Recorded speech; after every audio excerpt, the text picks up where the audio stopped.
Hi, my name is Jordana May. I'm a student of the University of Technology, Sydney. My student number is 98127069, and today I'll be talking to you about renal physiology and a relatively new discovery about potential new targets in treating kidney disease.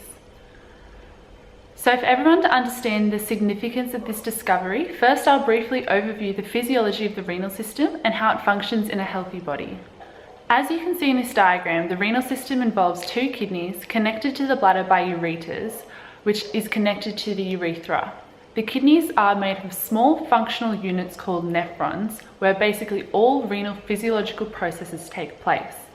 This includes maintaining water balance and electrolyte levels, acid-base balance, toxin removal, and blood pressure control, all of which are vital for homeostasis and survival. Blood enters the nephron through the glomerulus, where filtration of large particles such as red blood cells and proteins occur, which you can see in this animation shown.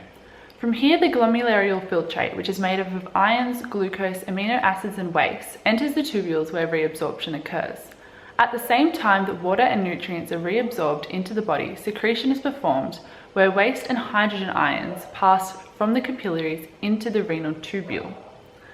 The filtrate is now urine and flows into the collecting ducts on its way to the bladder. Impairment of this renal physiology can occur through diseases such as diabetes, polycystic kidney disease, hypertension, kidney stones, and some cancers. In July 2015, Science Daily published an article titled "Potential New Targets Treating Kidney Disease. Proteins in W and T signaling pathways play a critical role in kidney scarring." It summarizes a report found in the Journal of American Society of Nephrology, which follows Dr. Benjamin Humphreys and colleagues' examination of the complex process of scarring or fibrosis in failing kidneys. They discovered that proteins in W and T signaling pathways play a critical role in the crosstalk between cells as scarring occurs. W and T signaling pathways are a group of signal transduction pathways made of proteins that pass signals into a cell through cell surface receptors. These W and T proteins are important in development, however, are usually turned off in healthy kidneys. When researchers boosted expression of the W and T proteins in healthy mice, the organs developed fibrosis.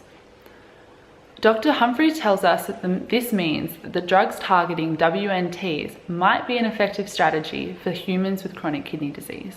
A surprising discovery that was also made was that WNT proteins caused kidney fibrosis without inflammation, which Dr. Humphrey describes as that there is always some degree of inflammation, so not to find any was unexpected. It was concluded that inflammation is not required for the development of kidney fibrosis, and that anti-inflammatory drugs may not be the most effective method for treating kidney disease.